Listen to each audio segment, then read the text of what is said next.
Hello, this is Lovely Jan and gumagawa ako ng mga educational videos and tutorials. Just check out Lovely Jan's channel.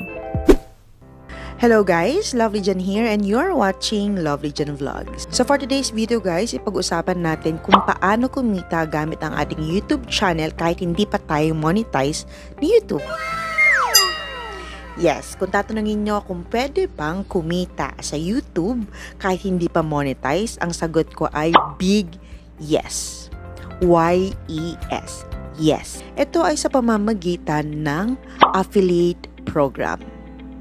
So, alam ko naman aware na kayo sa mga affiliate program. Pero dito sa Philippines, kilala natin ng malalaking trusted companies like Shopee, Lazada, Zalora, and the like na pwede tayong mag-promote na kanilang produkto. Kumbaga, maliit pa lang tayong channel, hindi pa tayo pwede sa sponsorship. So, ang pwede natin gamitin ngayon ay ang affiliate program na kahit hindi pa tayo monetize o hinihintay pa natin yung monetization from YouTube, at least nagagamit na natin ang ating channel para magkaroon ng konting komisyon mula dito sa mga trusted companies na to. So, paano at sa papaanong paraan? So, panoorin lamang ninyo ang video na to guys kung gusto nyong matutunan kung paano maging kabahagi ng affiliate program ng Shopee. So, bago natin simulan ang ating tutorial, video intro muna tayo.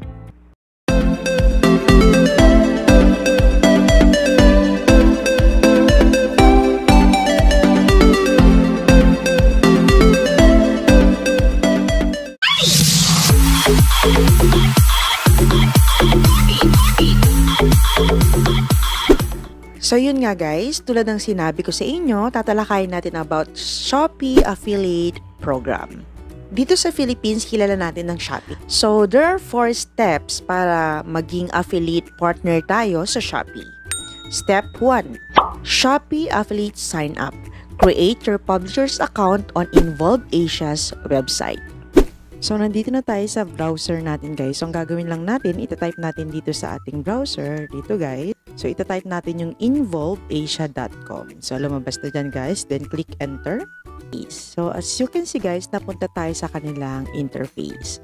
So, kung gusto nyong basahin yung tungkol sa Involve Asia, nandyan lahat yung mga details. So, for the meantime, direct na tayo sa mga kakailanganin natin. So, marami pang mga details dyan guys na pwede ninyong basahin. Ayan. Okay. Para makapag-start na kayo, dito sa pinakababa niya, click nyo lang yung Start Now. Okay. So, i-explain lang din niya kung saan kayo mag-fit in. Kung kayo yung magpo-promote, publisher kayo. Kung kayo naman yung magpapapromote, advertiser kayo. So, dahil nga YouTube content tayo, dito tayo sa Sign Up as Publisher. Okay, so pag clinic nyo na yun guys, pupunta na kayo dito sa kanilang interface. So ang gagawin dyan guys, gagawa na tayo ng property natin. So click lang natin itong property. Pero explain ko lang guys, itong location natin ngayon ay dashboard nyo yan. Dito lalabas yung mga a-applyan ninyong advertisers. Tapos nandito rin yung earnings ninyo at yung payout ninyo, nandito rin yung performance ninyo. So kung makikita nyo guys, meron na tayong 14 clicks doon sa i-promote recently lang. Ayan. So kung may bibili dyan, ayan, magko-convert siya ayan, into money. So kung may mag-order doon, makikita nyo naman. Ayan. So meron na tayong 14 clicks recently. Okay. So, first and foremost, magre-register muna tayo sa kanila. So, mag-apply tayo sa kanila. So, add property. First, dito muna tayo sa name of property. So, usually, kung ano yung pangalan ng company nyo or yung YouTube channel nyo or Facebook page ninyo, yun ang ilalagay nyo rito. So, let's say, for instance, sa akin, Lovely Jan. Napakasimple lang yung pangalan ko lang. And then dito, yung URL ng inyong account. Pwedeng Facebook page or YouTube.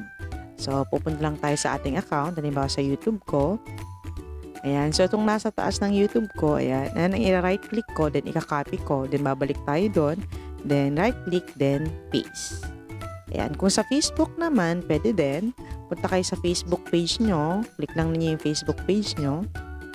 Itong nasa taas nga, i-copy nyo lang din yan. Then, pupunta kayo, then ilalagay nyo dito. So, sa atin kasi ang gagamitin natin ay ang YouTube. So, YouTube yung ginamit nating URL. So, next guys, ito yung pinakamahalagang bahagi ng pag-apply kay Involve Asia Affiliate Program. Ito yung property description. Dito kasi, i-review ni Involve Asia yung iyong application. So, dito sa property description, dito mo dapat ipaliwanag kung bakit kanya i-approve. Pero bibigyan ko kayo guys ng tip kung paano hindi kayo mahirapan na mag-explain ng inyong property description para i-approve kayo ni Involve Asia. So, ito na yun guys. Tip ko sa inyo. So, usually, nasa YouTube natin guys na meron kayong about. So, baka kayo guys, hindi pa kayo nag-edit ng inyong about sa inyong YouTube channel. So, naglalagay kayo ng description na guys, gamitin nyo yun as basis. So, dun kayo kukuha ng ideya ninyo kung paano mag-apply. And then, yung followers ninyo or yung subscribers ninyo guys, kung ilan ang bilang. And then, yung views ninyo. So, katulad ko, nagkaroon na ako ng 224,102 views sa aking YouTube channel. So, malaki-laki na rin yun. And meron na rin akong 2,500 plus na subscribers. So, okay na siya bilang target audience para kay Involve Asia. So, ang ginawa ko guys, mula dun sa about ko, ito guys, ayan. Siya yung ginamit ko rito. So, ganito ko inumpisahan guys ang aking property description. So, kinuha ko yung YouTube channel ko. Lovely Jan, Lovely Jan YouTube channel has 2,590 subscribers with a total of, ayan. So, ilan na yung views ko. So, kinapi ko lang yung views ko, guys. Ayan. Ayan, copy natin dito. Ayan, total of 224,102 views as of, kung anong date ngayon, nilagay ko, December 03, 2020. So, ibig sabihin guys, may brief information na about dun sa channel mo. Although, ito-double check din sa pamamagitan ng iyong URL. So, mas maganda na lang maging honest tayo. And then, nilagay ko rin dito, Lovely Jan YT channel features and creates blogs, contents, and vlogs such as, ayan, ano yung ginagawa kong content guys? So, inilagay ko na dito. Unboxing, video tutorials, ayan, educational videos. So, lahat guys. So, yung ginagawa ko mismo sa YouTube channel ko, nilagay ko din dito. Videos, gaming videos, and travel vlogs, and travel videos na lang. Ayan. Okay. So, ayan. Nilagay ko na okay na siya. So, after ko na ilagay yan, click na natin yung next. Ayan. Dito na yung property categorization na tayo. Saan makakategorize yung ating property? Sa channel, pipili lang tayo ng isa. So, usually, pag YouTube channel ang gagamitin mo for promotion, ang pwede mong piliin ay content or influencer. So, for me, ang pinili ko influencer in case na gagamitin ko yung link na yon for Facebook page and profile, at least categorized as influencer siya. Although, pwede rin ang content, guys. Next, what type of advertisers are you looking for? So, dalawa rin ang pwede sa atin for YouTube. So, pay-per-click or pay-per-sale. So, pinili ko muna for the meantime yung pay-per-click. Next, primary category ko, dahil marami akong shopping doon. So, ayan, na nire-review yung product. So, shopping siya para malawak kung ano ng product na dyan. Then, second category is electronics. So, ayan. Pwede rin naman kahit ano dyan, health and beauty. Okay, for the meantime, electronics muna siya. Then, click next. Okay, dito naman, traffic information, kung saan manggagaling yung audience mo na maaaring maging target customer or client ng ating ipopromote sa Involve Asia, sa kanilang stores. So, dito, you can select more than one. So, tatlo yung pinili ko. Ayan. So, display network, lead generation, and network. Pwede rin kayong magdagdag pa kung gusto nyo, retargeting, PPC, brand bidding, and all. So, for the meantime, yan muna yung ginawa ko. Then, syempre, Philippines. Pipiliin yung Philippines for visitor country or kung saang bansa man kayo ngayon. Next tool used, ayan, pwedeng more than one. Ang ginawa ko rito, pinakamahalaga kasi yung deep link, shop link, ayan, pwede rin data feed. Nilagay ko na rin halos lahat yata ito ayan. Napapang wala widget. Okay, para kung ano i-feed sa atin na tool, pwede nating i-copy yun dun sa ating YouTube channel. Next, add format. Usually, dahil nga tayo ay YouTube channel o the YouTube channel, maganda rin magpo-post ako sa Facebook page, pwede rin Instagram post, pwede rin ako mag-Twitter post. Kung saan kayo pwede rin product sponsorship. Ayan. Kung may page kayo for your selling, pwede rin merchant page.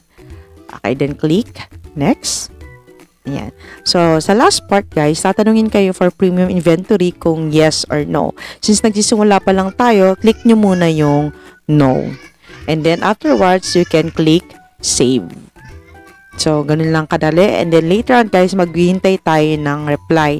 So, i-email tayo ni Involve Asia. Pwede nating makuha yung email nito sa ating mga inbox. Bukod sa email guys, direct din nilang sasabihin dito sa dashboard ninyo kung approved na yung inyong application after nyong na-save.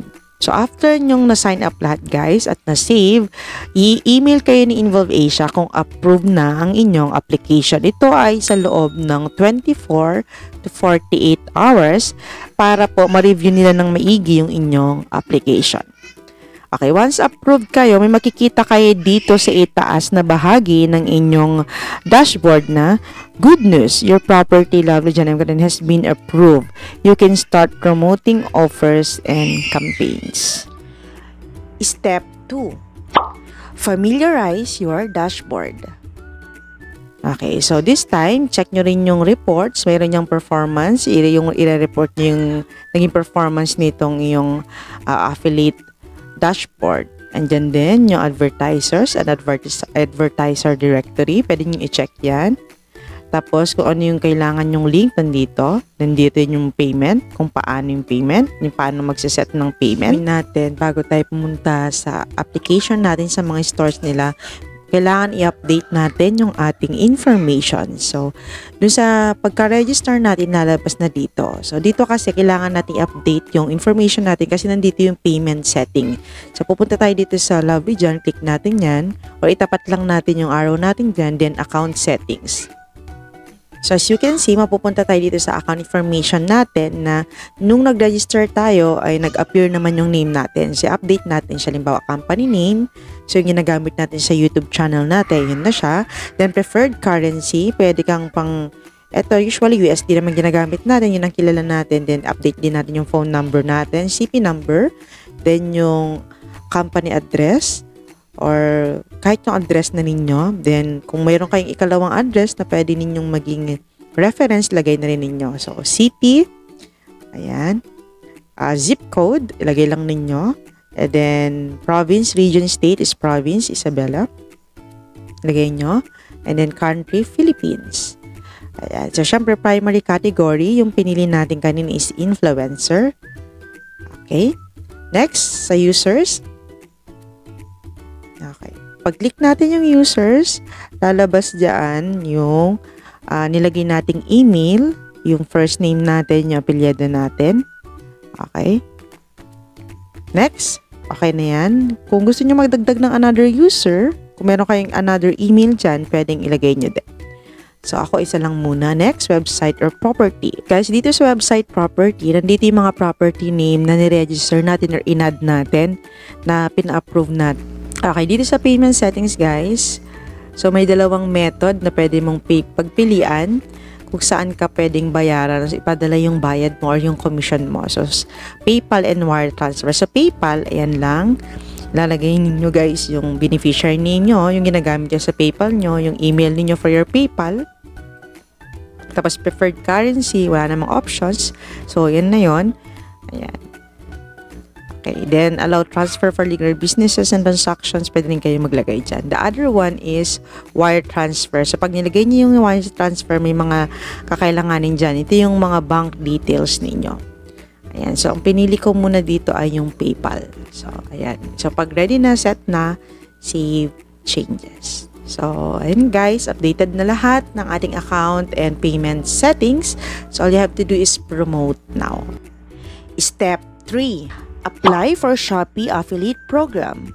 Syempre, alam ko, magtatanong kayo kung paano na natin ma-generate yung affiliate link. So, bago tayo makapag-generate ng affiliate link natin and i-promote yung product dun sa ating channel, guys, kailangan muna natin applyan din yung mga advertisers within Involve Asia. So, yung ginawa nating registration kanina is para ma-approve tayo ni Involve Asia sa kanilang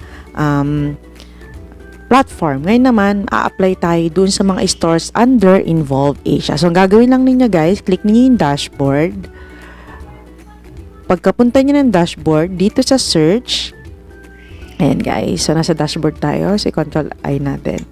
So, dito sa search guys, ito type nyo dyan yung store na gusto nyo. Limbawa dito sa Philippines, sikat naman sa atin yung Shopee, so Shopee. So, halimbawa dito, sa search, pwede nating i-search. Kasi sa Philippines, sikat ng Shopee. So, Shopee, region, Philippines. Ayan, click nyo lang yung Philippines, guys. O, kahit wala na yung category, kasi lalabas naman na yan. So, ito na yung mga lalabas, guys. So, ang nakalagay sa akin dito ay promote.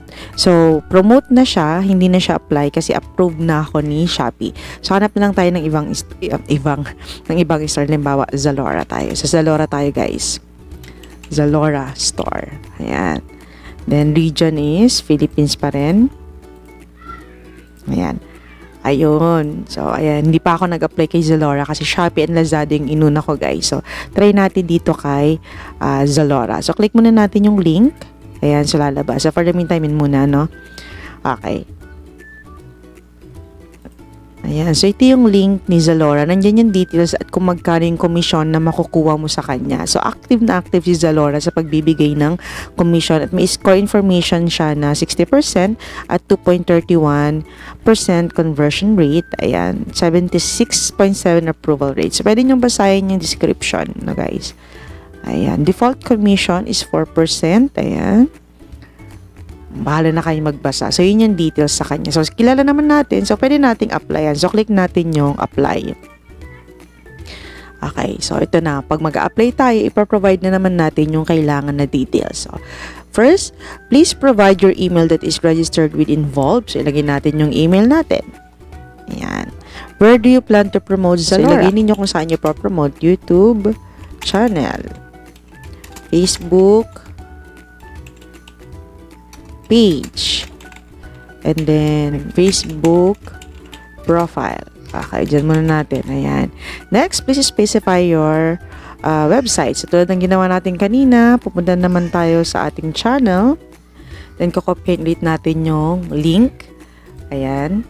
And then, ipipaste natin dito. Ayan. How much is your monthly traffic? So, nilalagay ko dito guys is 2,500 subscribers or followers. So, kung ano yung followers ko dun sa YouTube channel ko, yun yung ano ko, nilalagay ko. Do you agree to the offer, campaigns term? O di, yes, syempre. Can you provide proof of your promotional method if required by advertiser? Syempre, yes. Then afterwards, click natin yung save. Okay, your application has been received. So, okay na natin.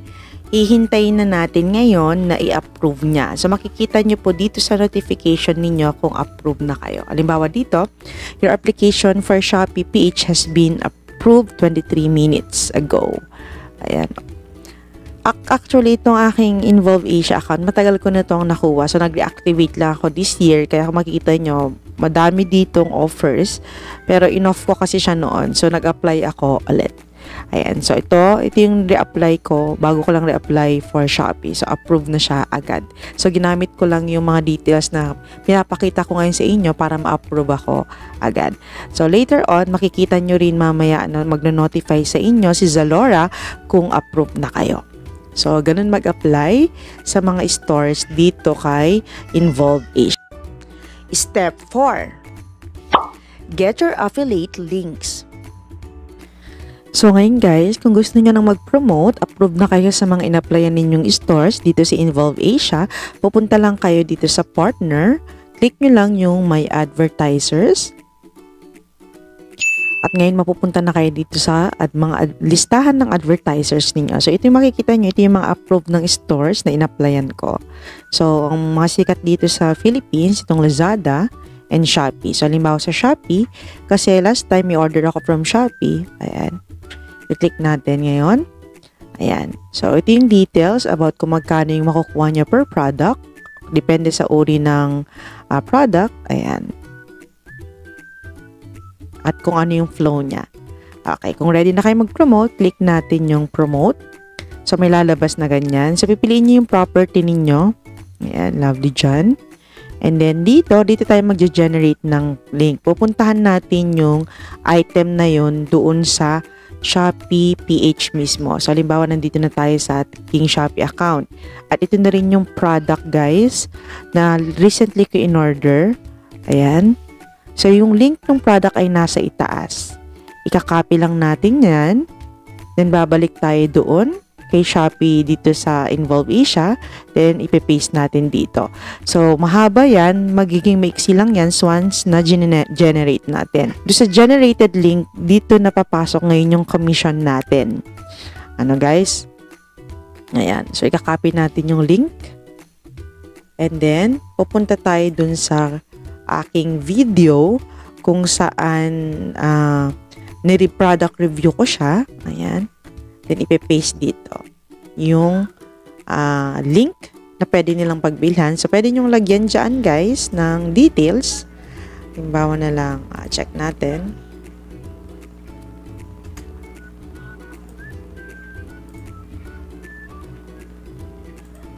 Ayan. Lagyan nyo by, capitalize natin by, product here. Okay na siya guys, then click save. Ayan, nandun na. Kapag pinanood na ngayon yan ng ating audience at nagustuhan nila, gusto nilang bumili, click lang nilang, pag may nag-click dito guys, si link na yan, so ibig sabihin, may commission na tayo. So, ganun siya guys. Ganun ang kalakaran ng affiliate program at ganun ko ginagamit tong YouTube platform ko para magkaroon man ng konting income kung sakali man. Hindi naman ganun kalikan. At least nagagamit pa rin natin yung channel natin kahit small YouTuber tayo into a passive income generating platform, kumbaga. So, ganun siya guys. So basically guys, ganun lang kaayos at kadali kung paano tayo mag-apply o maging affiliate partner ng affiliate program ng Shopee. So medyo may pagkateki lang kasi may copy and pasting of link here and there, pero at least mamamaximize mo yung paggamit mo yung YouTube channel mo bukod sa nag-upload ka na ng yung memories, nag-upload ka na ng mga hobbies mo, at least this time, mapapakinabangan natin siya through commission. So, hopefully, natuto kayo sa video na to. Ulitin ko guys, kung may mga katanungan kayo, comment down below. And please, don't forget to like, subscribe, at i-ring na rin po ninyo yung bell para po maging updated kayo sa mga susunod nating mga uploads. So, once again, this is Lovely Jan and see you next vlog and goodbye for now.